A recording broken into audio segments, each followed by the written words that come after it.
So at 6 months in, my language ability jumped up through a a rather difficult but super helpful experience in that. I went on my first missions trip to a nearby island, a place called Macau. So if Hong Kong is the New York of Asia, Macau is the Las Vegas. There's a lot of gambling, a lot of casinos, open prostitution. At that point in the 90s, there were more prostitutes than there were police officers in this place. And so I went with a group from my church to Macau to do mostly street preaching. Um, and the language ability was a huge challenge, I have to say, in terms of street preaching. Where at one point, like I was beginning to understand enough to know that I was getting insulted, but not enough to do much about it.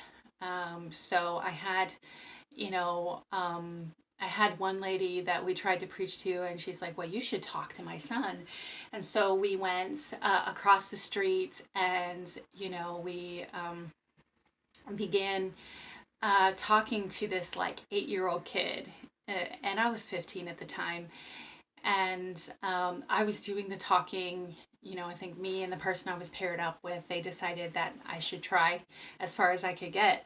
But this kid just exploded on me, and from what I understood of the time, I mean, I knew what the racial slurs were. So, he used a series of curse words and racial slurs, and then proceeded to shame me on my lack of language ability, as well as my being foreign and therefore viewing me as trying to spread the white man's religion. Um, and yeah, needless to say, I went back in tears. And the irony of this, though, is that this missions trip really did give my younger sister and I a wonderful opportunity to connect other people in our church, and my Cantonese like improved. Probably my vocabulary doubled, and my ability to put sentences together like doubled in that 1 week. And before I had been in like language classes, and it was at this point, I believe, that I dropped out of the language classes because we were in a living environment, a complete immersion situation. There was no speaking English at home. In Cantonese, socially, it was, you don't communicate, you don't get important things that you need. So there were some tough things. It ended up being a good thing. And in terms of street preaching, I just started selecting more obvious English speakers, which was a very unique experience considering the type of people who were there. Um, Also, in this period of time, I got involved in a drama team. Um, there was some kind of church politics around how I got put in leadership, and in the end, it did implode in my face. And that was kind of the end of drama for me. Um, and for a while, I wasn't sure even about ministry beyond the basics because I was being homeschooled and being a church member, and being involved in a church that was very outreach focused. What I was really not sure about was being in a leadership role again. I was rather traumatized by how the drama team imploded. Um, you know, and yeah.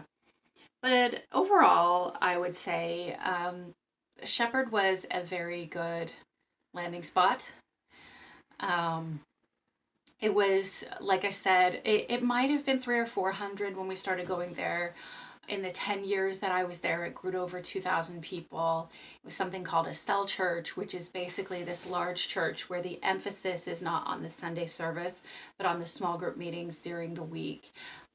Each person gets plugged into a small group that is anywhere from 5 to 15 people, where you will discuss living out scripture in your daily life was the primary focus and emphasis, as well as evangelism was a very strong emphasis in this environment. Um, and the way that they did it was that small group leaders, of whatever age group you were in, their goal was for the leaders to be in that same age group. So, for example, as a 15-year-old, my small group leader may have been 16 or 17 max. I don't even know. I never asked her. We were also assigned people to disciple us and eventually to disciple other people, which I did, but that's kind of jumping ahead. It took a good year, year and a half before that happened. Um, the person assigned to disciple me, I would say, there wasn't really a deep connection. So, teenage me that I was, I I discovered the art of the filibuster. I would use a lot of words to say absolutely nothing. Because I was just like, I've been a Christian since childhood, and you know, I don't feel connected, so I'm not sure how deep I want to share. That part did continue to be very lonely, in that while I was making friends, um, I was expected to be in purely a serving role outside of the church small groups, so during like church services and things. So it was not particularly easy for me to receive prayer, or support. The plus of that is that I developed a very deep prayer life. So all this were going on at the very beginning. So for the first 3 years or so, my mom, my dad, me, and my younger sister were all in this same congregation, which was focused on ministering to troubled youth. So a rather similar demographic to what we were doing at the detox center, but these young people weren't so far gone yet. So there was drinking, there was experimentation with drugs. Some of them had been in the Triad Society. To my knowledge, nobody was full on addicted to heroin or anything. If there was deep addiction, they did get referred to St. Stephen's, where we had worked before. And it was a very strong ministry focus on the kids coming in because they were the kids with needs. Like I said, I developed a very strong prayer life. For mom and dad, they were kind of behind the scenes there, supporting the pastors for a good while they tried to learn enough Cantonese to be able to make up for the lack of English around. And some kids could speak English, and mom and dad could speak to them. But otherwise, it definitely took a while, and I remember it being very rough and very overwhelming for them too. Especially the language learning piece. I think in hindsight, if I'm not just looking at a child's eye view, it was really tough for all four of us. And my younger sister Mariah and I grew very close during the season and really over those years. We were only 2 years apart anyway. She was getting older, and we were going through the same stuff. In very tiny apartments, which for my American listeners, may not have a full frame of reference for, but a 2 bedroom apartment or a 3 bedroom apartment in Hong Kong was not the same as a 2 or 3 bedroom here in the States. It was, a bedroom the size of a walk-in closet where a bunk bed is all there's space for. Our very first apartment, there wasn't room for an actual shower. There was a shower. It was like, what do they call it? Like a half bath with a shower head. Probably not as big as some half baths. And we would put our clothes and our towels in like this plastic storage bin to keep it dry during the shower, but to access when we were done.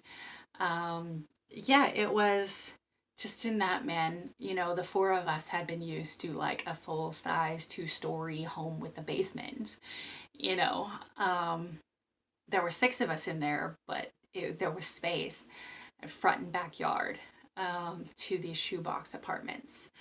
Um, so anyhow, that's how the permanent move began, the early years.